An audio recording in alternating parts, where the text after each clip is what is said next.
Қайырлы күн, Жетісу Лайв подкастының тұрақты көрермендері. Біз бүгін діндарлық пен фанатизм тақырыбын талқылаймыз. Жалпы осы бір екі ұғымның ара жігін ажыратуға тырысамыз. Жалпы діндарлық деген ол жаратушыға деген шынайы сезім, рухани ізденістің көрінісі болса, ал фанатизм, діни фанатизм ол осы бір сезімдердің шектен шығып, тіпті арты агрессия мен ашуға ұласып кететін жағдай. Осы подкастта біз аталған мәселелерді талқылау үшін Қарағанды облысының дін істері басқармасының Қарағанды облысы конфессияаралық қатынастарының проблемаларын зерттеу және талдау орталығы коммуналдық мемлекеттік мекемесінің теологтарын шақырып отырмыз. Жанары Бектенқызы және Сұлтан Аманболдыұлы. Қош келдіңіздер. Қош көрдік. Қалай жалпы көңіл күйлеріңіз бәрі орынша ма? Подкастты бастай беруге бола ма? Әрине. Сіздің образыңыз ұнап отыр маған бүгін. Тура тақырыбымызға сай, қазақы өрнектермен. Енді жаңа тақырыпты естідіңіздер ғой. Қазір өзі бір діндар адамдар бар, тақуа адамдар бар. Сосын қоғамда жиі ұшырасады діни фанатизмнің өкілдері. Одан кейін қоғамда кішкене өзі екі ойлы болып қалды. Бір діндар адамды, тақуа адамды көре қалса, әркесіне аулақ салатын шығарды. Өйткені оған әсер ететін жаңа діни фанатизм өкілдерінің насихаты. Жалпы енді осының ара жігін қалай ажыратуға болады? Кімнен бастаймыз, кім? Қарапайым тұрғындарға қатысты бұл ажырату мәселесі жалпы ең алдымен енді Оливье Руа деген тұлғаның сөзімен бастағым келеді. Ол кісі Францияның үлкен шығыстанушы, философ ғалымы, дінтанушы ғалымы. Ол кісінің мынандай бір сөзі бар: қандай да бір дін жергілікті жердің мәдениетіне, тарихына, салт дәстүр әдет ғұрпына қайшы келсе, немесе белгілі бір түсініспеушіліктер алып келсе, ол дін радикализмге апарады деген. Сол секілді бізде қазір қоғамда дінге бет бұрып жатқан әсіресе жастарымыз өте көп. Оны барлығымыз көріп отырмыз. Дегенмен ара жігін ажыратып білу, қарапайым жоғарыда өзіңіз айтып өткен діндар, тақуа тұлғалар мен фанаттық көзқарасты ұстанып жүрген тұлғаларға қатысты ең негізгі мәселе бәлкім білімде шығар деп ойлаймыз. Дінді, кез келген дін болсын, немесе басқа да ғылым болсын, бастапқы кезде адам дұрыс түсінбеуі мүмкін, ыстық сезіммен оны дұрыс тәжірибеде қолдана алмауы мүмкін. Жалпы дін, егер қарап отырсақ, кез келген ұлтты, ұлысты бір-біріне бірлікке шақыруға, ұйыстыратын, татулыққа, жақсылыққа шақырып, жамандықтан тыюға, сол секілді жалпы дұрыс, абзал істерге шақыратын ұғым. Енді жоғарыда айтқандай, қандай да бір дін қарапайым жергілікті осы өзіміздің Қазақстан елін алайық, қазақтың әдет ғұрпына, тарихына қайшы келсе, мәдениетіне қайшы келсе, дұрыс емес деген секілді жаңағы араби терминдармен, мысалы жаңаланған бидғат деп жатады, немесе сол секілді бір басқа да сөздермен бұрмалау, оның өзі негізгі алғашқы белгілері болып табылады десек те болады. Бірақ оның өзінде де ажыратып білу керек. Қазір кейбір азаматтарымыз бар, азаматшаларымыз, ол кісілер бастапқы білімсіздік деңгейінде дұрыс түсінбей осыны жалау етіп ұрандатып жүру мүмкін, бірақ дегенмен уақыты келген кезде сабасына түсіп дұрыс көзқарасты қалыптастырып алуы мүмкін. Оны да ескеру қажет. Енді Жанархан бізге енді түсіндіріп берді ғой әріптесіңіз. Жастар көп деп жатыр, жалпы осы мен алдында әлемдік және дәстүрлі діндер лидерлерінің съезіне қатысқан кезде көп дін өкілдерінің айтуы бойынша жалпы осы әлемде осы жастардың дінге деген бетбұрысы жиілеп жатыр екен. Менің ойымша кез келген адам дінге келген кезде бір жаман ниетпен келмейді. Ой, мен жаңағы радикализмді насихаттайын, болмаса мен діни фанатик болайын демейді. Бір жақсы ықыласпен келеді. Неге енді көп жағдайда сондай бір теріс жолға түсіп кетіп жатады?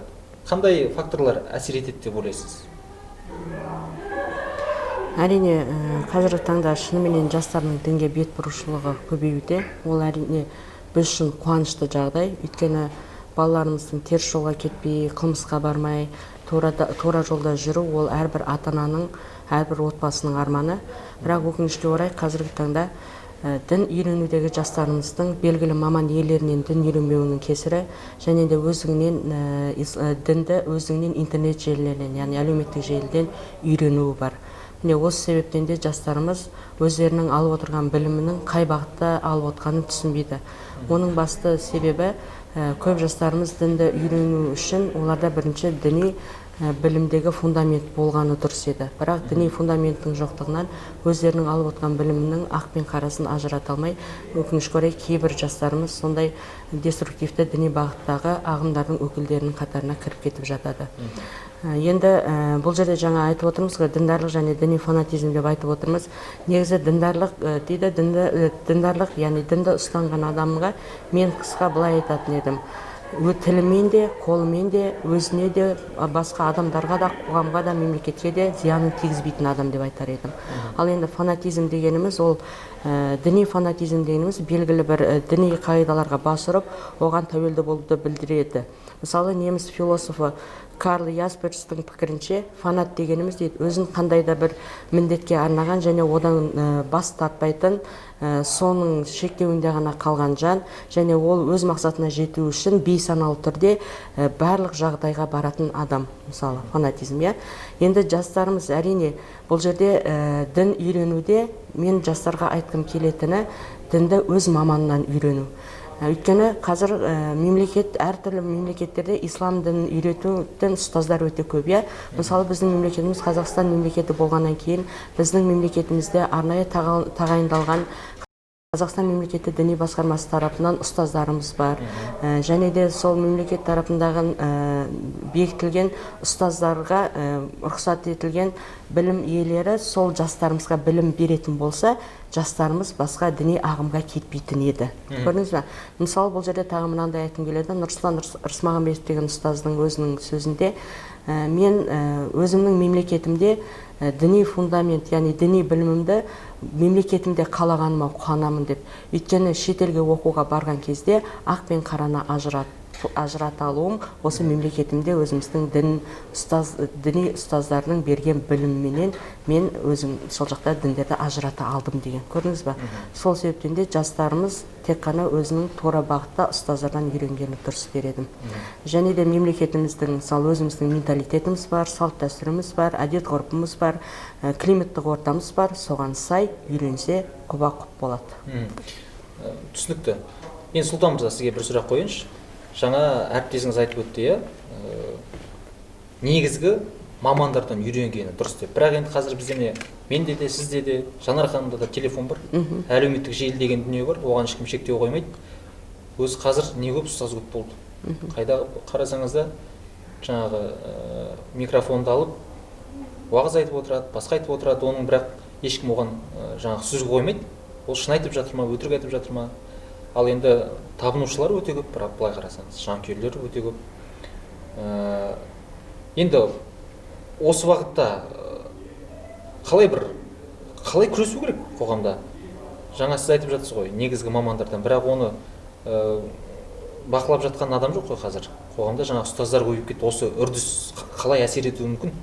Әлеуметтік желідегі жаңа аккаунт ашылады ғой, бірдеңке ұстаз деп. Қалай әсер етіп жатыр қазір? Сіздерде енді жұмыс тәжірибелеріңізде кездесе ме осындай бір дүниелер? Енді әлеуметтік желілерде жаңа өзіңіз айтып өткендей, жас сәбиден үлкен қарияға дейін барлығына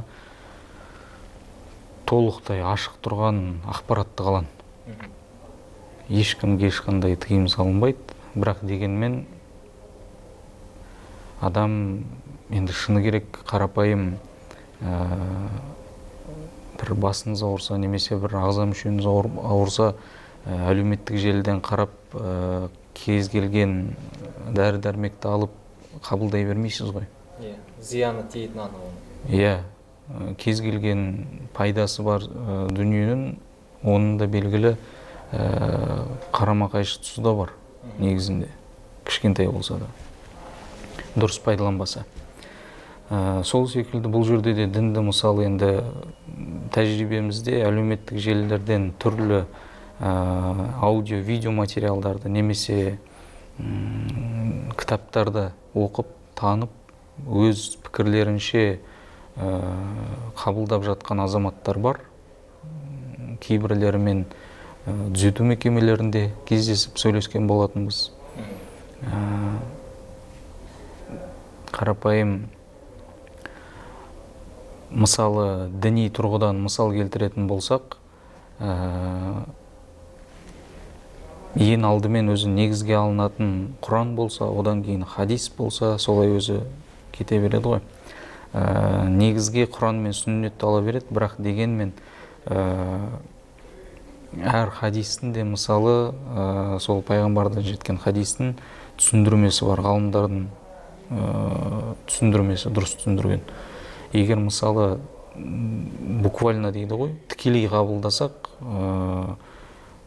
кейбір мағлұматтарды дұрыс түсінбей, шыны керек енді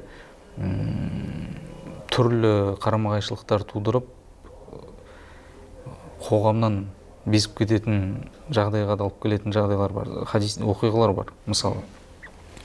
Оның барлығын тікелей қабылдамас үшін ең алдымен жоғарыда әріптесім айтып өткендей, белгілі мамандар бар, сол мамандарға жүгінген жақсы. Егер тым болмағанда әлеуметтік желінің өзінде қазір қоғам дамыған, мысалы соның өзінде жиектен алынған ақпараттар бар ғой, парақшалар бар, соларды қараған жақсы, құпталған. Қазақстан Республикасының аумағында тыйым салынбаған, Қазақстан мұсылмандары діни басқармасының пікірін алған, қабылдаған уағызшылар бар, діни әдебиеттер бар. Сол секілді материалдарды сол жерлерден қараған дұрыс. Жалпы сауатпен, жан-жақты сараптама жасап келген дұрыс дейсіз ғой. Иә. Менің ойымша, Жанар ханым, сізге кезек берейікші. Қазір осы көп дінге бет бұрып жатқан адамдар мына діннің бастапқы мәні мен діннің ережелерін шатастырып алатын сияқты. Бастапқы мәнін ұмытып, тек қана сол шариғаттағы ережелерге бас ұрып кететін сияқты көрінеді маған кейде. Сөйтіп шатасып қалатын сияқты, Құдай мен дінді екі бөлек ажыратып қарайтын сияқты болып көрінеді. Дұрыс байқадың ба, жоқ әлде сіз қалай ойлайсыз осы тұрғысынан? Дұрыс байқадыңыз негізі. Қазіргі таңда дінге бет бұрушылардың көбісі білім емес, жаңағы діннің амалдарына қатты көңіл бөліп кетіп жатыр да. Ислам, иман, ихсан болып бөлінеді ғой. Ихсан менен иман артта қалды да, ислам жоғары қарай кетіп қалды. Яғни бұл жерде жаңағы 5 уақыт намазы бар, ораза деген сияқты парыздарды орындау арқылы өзінде ғана мен тура жолда жүрмін деген көзқарасты ұстанып, сондай жүректеріне тәкаппарлық орнап, және де өзінің Құран мен сүннетпен жүремін дегеннен кейін жаңағы тура мағынада түсіну ол да бар. Сол түсінуінің кесірінен, тура мағынадағы хадистерді, аяттарды тура мағынада түсінудің кесірінен адамдар өздерінің діни білімнің шектеулі бір круг дейді ғой, сондайдың ішінде қалып жатыр да. Ал негізі діндар адам болатын болса, ондай адам ол бірінші өзінің ұстанып отырған дінінің қандай дін екенін зерттеуден бастайды. Дін деген не, мысалы, оның пайдасы қандай деген сияқты, ара жігін ажырата білу, және ол бір хадиспен, бір аятпен шектеліп қалмайды ондай адамдар. Олар ізденіс үстінде болады, іздену. Яғни намаз оқыса, ол намаздың деген пайдасы қандай, оның дәрежесі қандай, оның сауабы қандай, оның ішкі тәртібі қандай ізденеді ғой. Іздену арқылы адам өзінің тура жолын таба біледі. Ал егер де жоқ, мен 5 уақыт намазымды үйреніп алдым, мен оразамды ұстап жүрмін Рамазан айында, мен зекетімді берем, садақамды берем деген сияқты өзінің ғана әрекеттерін дұрыс санап, сол өзінің әрекеттерінің аясында қалып басқа адамдарды деген сенің жолың дұрыс емес деген сияқты оларды күпірлікпен айыптау, оларға жала жабу, мысалы оларға өтірік айтсақ біздікі тура деген сияқты сондай көзқарасты ұстану міне нағыз адасушылыққа апаратын жол осы жерде.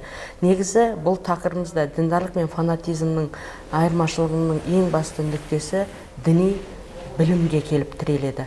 Өйткені дін деген ол үлкен бір ғылым. Абай атамыз айтады ғой, дін ғылымның атасы деп жырлаған деп бекер айтқан жоқ, иә. Қарап отырсаңыздар, көп нәрсе осы діннің аясында алынады. Психологияны алып қарасақ, астрономияны, анатомияны алып қарасақ, барлығы осы дінменен шектеледі, иә. Біздің мемлекетіміз зайырлы мемлекет болғанымен, бірақ дінмен екеуі бөлінгенменен рухани тәрбие жағынан дін ол өзінің белгілі рөлін атқарып отыр, иә. Дін не үшін керек? Адамның рухани жағын тәрбиелеу үшін керек. Бірақ адам соны дұрыс саралап, сыни ойлауменен соның ақ пен қарасын ажырату керек та. Бұл жерде ананың сөзі мынандай екен, ана шейх былай айтты, мына ұстаз былай айтты деген сияқты бір адамның көзқарасына қатып қалу ол дұрыс емес. Енді десе де әркімде бір жаңағы сүзгімен қарау, фильтр жасау деген көп адам бойында жоқ. Сыни ойлау қазір ол ең басты міндет, сыни ойлауға келіп тіреп тұр психология. Салқынқанды қарай алмайды. Мысалы, менің ойымша жаңағы діни фанатизмге жол ашатын бірнеше фактор бар сияқты. Тек оған жаңағы сауатсыздық қана емес, мысалы оған еліктеуіш факторы бар, кекшілдік факторы бар. Мысалы, бір қиын жағдайға тап болып, мысалы отбасындағы келеңсіздіктер, болмаса қаржылық қиындықтар, көп жағдайда мен көп байқаймын, жаңағы толық емес отбасынан шыққан жас балалар бір содан тыныштық тапқысы келе ма, дін арқылы мүмкін. Солай барып ұрынатын сияқты. Қандай факторлар жалпы жиі әсер етеді, Сұлтан мырза, осы діни фанатизмге жетелейтін нақты бір себептерді атай аласыз ба? Нақты себептер дегенде өзіңіз жоғарыда тізбектеп шыққан фактылар, одан бөлек те әртүрлі мәселелер болады ғой. Бірақ енді жалпы айтатын болсақ, адам өзі екі нәрсесі өмір сүре алмайды ғой. Біріншісі жаңағы сенім болса, екіншісі сезім. Ешбір адам осы екі ұғымсыз, сезімсіз өмір сүре алмайды. Сенім мен сезім ол барлығында бар. Бірақ жаңа өзіңіз айтып өткендей, сенім мен сезім, әсіресе сезім тек қана жақсы жаңағы махаббат сезімі секілді ондай сезімдер емес. Кейбірлері жаңағындай белгілі агрессиямен, ашу-ызамен, кекпен, өшпенділікпен, түрлі сезімдермен келеді. Және дінге де келетін өзі сенімге келетін екі адам бар. Біріншісі махаббатпен келсе, екіншісі басына іс түсіп, әзілдегідей ғой, адам өзі тупикке тірелген кезде мешітке келеді деп айтып өткен секілді. Сондай жағдайда ғана келетін кісілер де бар. Қалай дегенмен, қандай сезіммен келсе де, жоғарыда айтылған негізгі мәселе бұл жерде білу ғана емес, түсіну. Пікір, талас, көзқарас өте көп, бірақ дегенмен мысал айтайық, енді жаңа Қазақстан мұсылмандары діни басқармасының жергілікті өңірлерде де жаңағы өкілдері бар. Сол кісілердің біз білетін мысалы пәтуа бөлімі, халыққа қызмет орталығы секілді сұрақ жауап беретін мамандары бар. Сол кісілерге де жүгініп, мысалы адамға да жақсы ғой, енді мысалы мені осы кісілер айтты, осы кісілердің ойымен, пікірмен жүрмін деген секілді. Біз енді кез келген дүниені бұрып қоямыз ғой. мысалы бір істі бұзып алсақ, мен кінәлі емеспін, ана кісі кінәлі, мына кісі кінәлі деген секілді. Мына жерде де тура сол енді үлкен ғұламалар бар, үлкен мамандар бар. Сол кісілердің енді бізге барлығын дайындап, түсіндіріп берген тұжырымдарын қабылдап, тәжірибеде іске асыру қалды, болды. Аспаннан ешқандай бір ой тудырып, артық әрекет танытудың қажеті жоқ бұл жерде. Өзімше түсінемін, басқа деген секілді. Осы. Енді діни фанатизмнің соңы көп жағдайда жаңағы радикализмге жол ашады. Омен ерте бастан алдын алмаса, қоғамдық насихат жұмыстарын жүргізбесе, өте бір күрделі жағдай ғой. Жалпы қалай баға бересіздер қазір? Мемлекет осы бір радикализммен қалай күресіп жатыр?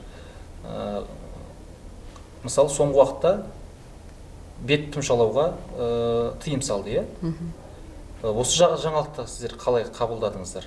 Бізде енді шыны керек, қазір өте көп жаңағы паранжа киіп жүретін қыз-келіншектеріміз. Соны қалай қабылдадыңыздар? Жалпы мемлекеттің осы радикализммен күресуіне қалай баға бересіздер? Өте жақсы. Жоғарыдағы мысалы қарапайым өзіңіз мысалға келтірген бетті тұмшалау мәселесін мысалы кейбір тұлғаларымыз дұрыс түсінбеуі мүмкін, бірақ дегенмен тәжірибеде көрсетіліп отырғандай, жалпы адамзат өзі белгілі заң болмаса, құқықтық нормалар болмаса, шектеулер болмаса, тыйымдар болмаса, енді толық еркіндік, бостандық болатын болса, хайуаннан айырмашылығы болмайды ғой. Әркімнің белгілі қорқынышы бар. Мысалы, осы құқықтық нормалармен соның барлығын өлшеп, белгілі шектеулермен осыны іске асыруға болады. Дұрыс тұрғыда. Жанар ханым, сіз жаңа айттың ғой, образыңыз өте ұнап отыр деп. Қазақша киім, иә? Қазір осылай киініп жүруге болады ғой? Тіпті жаңағы осы жоқ, мен жаңағы осылай дін бойынша, шариғат бойынша киінім керек деп қазір бізде көп қой, жаңағы паранжа киіп, бет тұмшалайтын қыз-келіншектер болсын, жаңағы ер азаматтар болсын, иә? Жаңағы бір өзге ұлттың енді бір ұлттық киімдері ғой, былай қарап тұрсаңыз. Осылай киінуге болады ғой, соны айтайықшы. Біздің мысалы дін мен дәстүріміздегі бір кейбір құндылықтар өте ұқсас деген сияқты. Сол жағынан түсіндірсек. Енді жаңағы заң жағынан тоқталып өтетін болсақ, енді бұл жерде Қазақстан Республикасы бұл заңды қабылдағанның өзі қылмыстың алдын алу мақсатында қабылданған заң, оны бәріміз де білеміз. Бұл жерде паранжа, никап, одан бөлек жаңағы маска бар, иә, бас киімді деген тұмшалып киіп, көзін мұрнын ғана ашу, бұның бәрі соның ішіне кіріп тұр ғой. Енді мен өзім бұл заңды дұрыс деп қабылдаймын. Өйткені Құранның өзінде де аятта әйел адамдарды орамалды қалай жабу керектігі анық айтылған. Бұл жерде бетіңді тұмшала деген сөз нақты келтірілмеген. Және де хадистерде де бұл жайында айтады. Ал енді кей өзіміздің жаңағы фанатизмге берілген, өзіміздің мұсылман әпке сіңілдеріміздің ішінде бар. Жаңағыдай біз бетімізді жапсақ, ол тақуалығымыздан біз ешқандай қылмыс жасап жатқан жоқпыз қой деген сияқты жаңағы өздерінің сондай фанатизмменен дінге берілгендігін көрсету арқылы кішкене қарсы болып жатқандар жоқ емес, олар да бар. Енді қоғамдағы ішкі тәртіпке бағыну бәріміздің міндетіміз. Ол тіпті дінімізде де айтылған, араларынан шыққан басшыларыңа бағыныңдар деген. Бағыну ол барлық халыққа уәжіп болып келеді, яғни парызға жақын әрекет қой. Тіпті хадис бар, эфиопиялық қол саған басшы болса, сен оған бағынуға міндеттісің деген хадисте келеді. Мысалы, енді қазақи ұлттық нақыштағы киімді мен 100% қолдаймын, өзім қолдаймын. Бірақ енді біздің енді экономия бар, бізде деген даму үстіндеміз әлі, бізде көп нәрседе ақша артта қалып жатқаннан кейін енді бұл да келешекте өзінің бір дәрежесіне, бір жетістігіне жетеді деген үміттемін. Өйткені қазір қыз балаларының көбісі дизайнерлыққа қызығушылықтары көп. Өзімізде ақпараттық түсіндіру тобының мүшесі болғаннан кейін біз әртүрлі студенттермен кездескен кезде, әсіресе осы киім тігу жағынан дизайнерлікпен айналысатын студенттерге бұл ұсынысты көп айтамын. Ұлттық нақышта кимешек болсын, киім үлгілері болсын, жаңағы өзіміздің ыңғайымызға қарай сондай киімдердің үлгісін ойлап тапса деген сияқты соларды айтам. Және де сондай бір алдыларына мақсат деді ғой, бір үлкен бір тігін фабрикасын ашу, сондай экономикамызды көтеру, бір шетінен экономикамыз көтерілсе, екінші жағынан осындай дін жолында ұстанып жүрген өзіміздің қаракөз әпке сіңілдеріміз өзіміздің ұлттық нақыштағы киімдерімізді қолжетімді бағада ала білсе деген мақсатта ол дизайнер оқып жатқан студенттерге де көп айтып жатамын. Енді өзім солай. Әрине қолжетімді бағада бәрімізде осындай киім үлгілер болып жатса, ешкім қарсы болмайды деген ойдамын. Менде бір үнемі сұрақ туады, көп жағдайда әлеуметтік желіде отырамыз ғой, сонда пікіріміз кейде қабысып, кейде қабыспай қалып жатады. Бір байқағаным, жаңа діни фанатик деп айтамыз ғой. Солар көп жағдайда мына дәстүр ұлт деген дүниеге көп назар аудармайтын сияқты көрінеді маған. Мысалы, соларға мен айтам да, енді шариғат бойынша, дін бойынша қарасақ, Құдайдың өзі бізді ұлтқа бөлді, тілге бөлді. Солай жаратты біз. Сонда енді біз ол дүниеге назар аудармасақ, өз Құдайдың философиясына қарсы шыққандай болмаймыз ба деп. Сіздер қалай ойлайсыздар? Осы бір дінде ұлт деген дүние қалай сипатталады? Жоғарыда өзіңіз айтып өткен, мысалы, ұлтқа, ұлысқа бөлді дедіңіз ғой. Құрандағы аятта айтып отырсыз, мысалы, адамдар, біз сендерді бір атадан, бір анадан жараттық, түрлі ұлттар мен ұлыстарға, нәсілдерге бөлдік. Бір-бірлерінді танып білулерін үшін, жер бетін көркейту үшін, жақсылық жасау үшін. Сол секілді дінде де, мысалы, жаңа жоғарыда айтып өткен, мысалы, негізге шариғат деп, жаңа дәлелге шариғатта дейміз ғой, Құранда, сүннетте дейміз, хадисте. Одан кейінгі, мысалы, ғұламалардың пікірі, одан кейін ғұрыпта бар, мысалы. Жергілікті жердің дін ғұрыпына қарайды. Жоғарыда айтып өттіңіз. Егер мысалы енді көп құдайшылыққа, сол секілді бір ауыр күнәларға шақырмаса, басқа істерге насихаттамаса, дінде оған тыйым бермеген. Өз уақытында мысалы пайғамбарда Мұхаммед, оған Алланың салауаты мен сәлемі болсын, дінді насихаттауға жанындағы сахабаларын жан-жаққа жіберген кезде де, мысалы, кейбірлері қайтып келген кезде мынандай мәселе бар, осындай мәселе бар, мен бұның жауабын білмейді екенмін деген секілді сұрақтар туындаған. Сонда пайғамбарымыз сол мәселелерді естіп тыймаған, тыйдыртпаған да, орындай берсін деген.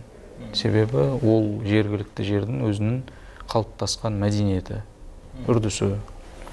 Сол секілді ол жерде ешқандай мәселе жоқ негізінде. Біз өзіміз дінді дұрыс түсінбегендіктен, белгілі, тағы да бір айта кететін, бұл жерде белгілі бір ағымдар бар. Жаңағы ғұрыпты да қабылдамайтын, тіпті хадиске де сай келмейді. Жоқ, тоқталмайтын тұлғалар кездескен. Тек қана Құранда, Құранмен деп қана насихат жүргізіп, өмір салтын ұстанатын. Бірақ қайтадан, мысалы, тағы бір сұрақтар қойған кезде, Құранда, мысалы, келмеген хадиспен толықтырылған діндегі нормаларды айтқан кезде, Құранда бар ғой деп құтылғылар келеді, бірақ дегенмен өзіне өзі қарама-қайшы келеді. Сондықтан дін ол ешқандай мәдениеттен, ғылымнан, ғұрыптан тыймайды. Керісінше өзіңіз айтып өткендей, біздің әсіресе қазақ елінің әдет ғұрпы дінмен ұштасқан. қайсы бір сәлем салуды басқаны алсаңыз дінде оған ешқандай негізінде мәселе тудыртпаған. Кейбіреулері қарсы шыққанмен оның да жауабы анық көрсетілген. Иә. Енді біз мен енді керемет бір діндар адам емеспін, діни білімім де жоқ көп. Сіздер мамансыздар ғой, бірақ енді бала күнімде мынандай бір естіп қалдым, кішкентай күнімде. Ауыл имамынан ба, мүмкін есімде жоқ, әйтеуір бір уағыз естіген баяғыда бір кісі дейді, уағыз ғой енді, Құдайға табынады екен. Мен саған нанға май қосып берейін ба, кілегей жейсің ба деп табынады екен. Аспанға қарайды екен де сөйтіп табынады екен Құдайға. Жетке білім солай болды енді өзінің түсінігінде, түйсігінде. Сосын енді білмеймін, бір сахаба келе ма, пайғамбар келе ма, айтады екен, өйтіп табынбайды Құдайға. Оның парызы бар, 5 парызы бар, намаз оқу керексің, дәрет алу керексің, Меккеге бару керексің, ораза тұту керексің, 30 күн ашық болу керексің деген сияқты. Сосын жаңағы жігіт кетеді, жақсы мен осында мен дұрыс істемей жүр екенмін, осы парыздарды орындайын деп. Сөйтіп бір 10 күннен кейін ба қайтып келеді екен, айтады екен, мен діннің адамы емес екенмін, маған өте қиын. Мен одан да Құдайға табынбай қояйын деп. Сонда бір кісілер айтады екен, жаңағы сахабаға ма, пайғамбарға ма, сен өз дінге шақырушысың ба, діннен қашырушысың ба деп. Әп-әдемі Құдайға жалбарып жүрген адамды бездіріп жібердің ғой деп. Сол сияқты шынайы діндар адамның бейнесі қалай болады? Қалай танимыз шынайы діндар адамды? Жанархан, өзіңіз айтып беріңізші. Енді мен өз ойыммен айтайын. Шынайы діндар адам, жаңа айттым ғой, тілімен де, қолымен де басқаға зиян келтірмейтін адам деп. Ең бірінші шынайы діндар адам, оның бойындағы өзінің нәпсімен күресе білетін адам, және де көркем мінездіктің дәрежесіне жеткен адам, ихсан дәрежесіне жеткен, және де өмірінің соңына дейін тек қана білім алып, сол білімін халқына, мемлекетіне, отбасына пайдаланған, жақсы жағынан пайдаланған адам деп айтады. Ал діни фанатизмнің белгілері, ұшқындары қайдан байқауға болады? Қайдан байқауға болады дейсіз бе? Біз енді жаңағы діндар адамның бейнесін сипаттап бердік қой. Енді діни фанатиктердің бейнесін қалай сипаттаймыз? Діни фанатиктердің белгілерін жоғарыда өздеріңіз де айтып өттіңіздер. Біз де қысқаша тоқталдық. Қарапайым, егер мысалы отбасын алайық, отбасы мәселесінде қарапайым күнделікті үрдістерге қарсы келуі. Қарапайым тамақ ішуге, еттің адалдығы, арамдығы, кейбір кісілер жаңағы ата-аналарына да орамал тақпаған үшін, немесе етті жаңағы қай жерден сойылған, кім сойған, адал ма деп ашық сұрап қарсы келетін, оның өзі өте үлкен белгілер. Намаз оқуы, мешітке баруы ол белгі емес. Ол керісінше үлкендердің тарапынан біздерге, сол кісілерге бағыт бағдарды дұрыс ары қарай беріп, көрсетіп, қолдап жіберуіміз қажет. Қазір жоғарыда өзіңіз айтқандай қоғам қорқып қалған ғой. Себебі осыған дейінгі жағдайларды білеміз. Қарапайым біздің елден кеткен, немесе елдің аумағында да болған түрлі жағдайлар болды. Діни террорлық әрекеттер деп енді қатты айтпай қойық. Сол секілді актылар болды, мысалдар. Соның барлығын естіп біліп көргеннен кейін барлығы қорқады. Бірақ керісінше дұрыс бағдар берсек, жолын көрсетіп берсек, қарапайым мысалы сол барып жүрген мешітінен бір ұстазбен танысып, имаммен, сол кісіге аманат қылдырсақ, міне менің балам сенен тәлім алса, білім берсен, ол бала адаспайды. Керісінше егер біз тежеп тоқтата берсек, басқа әрекеттер таныта берсек, адам өзі қалап тұрса, ол бәрібір жолын іздеп табады. Және іздеп тапқан кезде ол жоғарыда айтылған, мысалы осы әлеуметтік желілермен келуі мүмкін. Осы әлеуметтік желілермен келсе, енді дұрыс түсінбей, өз пікірмен, өз көзқарасымен қабылдап қалуы мүмкін. Әлі де мысалы 10 кісі отырса, бір уағыз айтылып жатса, ол кісілерге оны 10 түрлі қабылдауы мүмкін. белгілі арасындағы тақырыпқа қатысты мағлұматтарды. Және дінді де мысалы фанатизмнің жаңағы белгілерінің бірі өзі қоғамнан алшақтайды. Дінді және өзінің мүддесінде пайдаланып бастайды. Белгілі тыйымдарды тым жоғары көтеріп, бүтіндей барлығына тыйым салып тастайды. Немесе рұқсат етілген дүниені барлығынан көргісі келіп, сендер басқа кісілерсіздер деген секілді жаңағы енді шекара қояды, шекаралар қояды, тыйымдар қояды, араласпай кетеді, аражықты ұстайды. Оның барлығы дұрыс емес. Керісінше, жоғарыда әріптесіміз айтып өткендей, дін қоғамды, адамзатты бірлікке, татулыққа, дамуға шақырады. Ол сол қарапайым егер ұстанушы азаматтарымыз болса, діни құндылықтарды жоғалтпастан негізгі құндылықтарды, приоритеттерді дейміз ғой, қарауымыз керек. Дінде де ол мысалы бар, жаңағы фих ілімі дейміз ғой, сол жерде мысалы осы приоритеттер бабы бар. Соны қарау керек, білу керек, тану керек.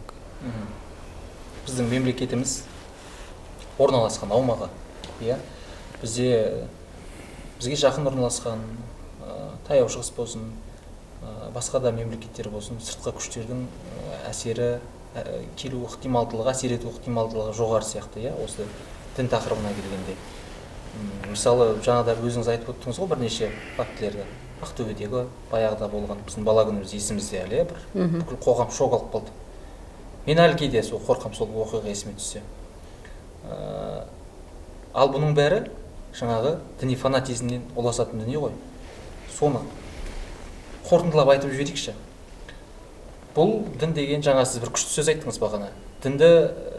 Дінді ұстай алсаң қасиетің, ұстай алмасаң қасіретің. Өте осы бір түйіні сияқты болып тұр. Енді осы бір сөзді негізге ала отырып, біз қалай сақтанамыз, қалай зайырлы, сауатты діни білімі бар қоғам құра аламыз, бір қысқаша түйіндемеден қорытындылап өз ойларыңызды айтып жіберсеңіздер. Жанар ханым, сізден бастайық. Мен айтатын болсам, қорытындылай келе жаңағы айтады ғой, тәрбиесіз алған білім адамзаттың қас жауы деп Әл-Фараби атамыз айтады ғой. Бұл жерде ең бірінші отбасылық тәрбиеден бастар едім. Өйткені қазіргі қоғамда қоғамның дамуына үлес қосатын ол отбасы. Отбасы ол отанды құрап тұрған мүшелер, білесіз. Сол отбасында тәрбиеленіп отырған жастарымыз біздің болашағымыз. Міне осы отбасына ең бірінші көңіл бөлген дұрыс деп ойлаймын. Отбасындағы ата-ана, әже дейді, айтады ғой, қариясы бар үйдің қазынасы бар деп. Қазір өкінішке орай бізде қазыналарымыз өте азайып бара жатыр. Қазір немере қарайтын, немере бағатын ата-әжелер азайып бара жатыр. Бұрынғыдай аңыз әңгіме, ертегі батырлар жырына айтатын біздің қарттарымыз азайып бара жатыр. Өзі ауыл ақсақалдары дейді бар еді, өзі баяғыда, қазір солай болған, өте сиреп бара жатыр. Ең бірінші қазір бұл отбасыдағы тәрбие. Бала менен ата-ананың бірінің арасындағы бір-бірімен мәміле азаюы. Міне осының бәрі келешектегі баланың өміріне қатты әсер етуде. Жаңағы деструктивті діни бағыт болсын, немесе басқа дінге болсын, кетіп қалуы, немесе сондай бір жаза басуы осы тәрбиеден, алынған тәрбиеден деп ойлаймын. Өйткені бала мен ата-ананың арасындағы мәміленің жоқтығынан бала өзіне керекті ақпаратты ата-анасынан ала алмағаннан кейін, ол жаңағыдай сыртқа шыққан кезде мәңгі ата-анасының жанында отырмайды ғой. Студент болады, басқа қалаларға барады. Сол кезде өзінің көкейінде жүрген нәрсесін олар сырттан іздейді. Көрдіңіз бе? Әсіресе дін жағында көп ата-ана балаларының жаңағы дінге бет бұра бастаса, қазіргі жат діни ағым өкілдерінің істеп жүрген әрекетіне қарап баға беріп, балаларын ол жолға үйретпеуге тырысады, тыйым салады, қысым көрсетеді, ол мүлде дұрыс емес деп айтатын едім. Өзің білмейсің ба? білім иесіне апар, балаңа дұрыс бағыттағы фундаментті ата-ана бірінші көрсетіп, жол көрсетіп қалап берсе, ертең баласы өзінің сол көкейінде жүрген сұрақтардың жауабын алғаннан кейін, ол басқа жақтан, сырт көзден, басқадан білім алып, дін үйренем деп талпынбайды. Көрдіңіз бе? Ең бірінші осы отбасыдан бастайтын тәрбиелік деп айтатын едім. Екінші, жаңағы діни фанатизмге түспес үшін бұл жерде тағы айналып келетін едім, білім дейтін едім. Өйткені дініміздің өзінде де не дейді? Оқы, Алланың атымен оқы деген ең бірінші түскен аят осының дәлелі деп айтар. Сұлтан мырза, жаңа айтып отырды ғой, әріптесіңіз айтып өтті. Отбасынан басталады, тәрбиеден басталады. Сол тәрбие діни фанатизмге қарсы иммунитет қалыптастырады. Тағы қандай ой қосар едіңіз? Жаңағы білім мәселесіне баланың енді балалық шақтан, жаңағы балабақшасынан, мектеп қабырғасынан ортада тәрбиелейді ғой. Ортасына да мән беру керек, және жан-жақты дамыту керек. Жоғарыдағы ең алғашқы Құранның аятын айтып өтті ғой әріптесім. Соған қатысты бір мысал келтіретін болсам, пайғамбар өзінің уақытында, одан кейін сахабалар, табииндер дейміз, одан кейінгі тұлғалар дінді осы оқы деген аятқа қатысты, ғылымға қатысты дұрыс пайдалана алып, әлемдік өркениет қалыптастыра білді.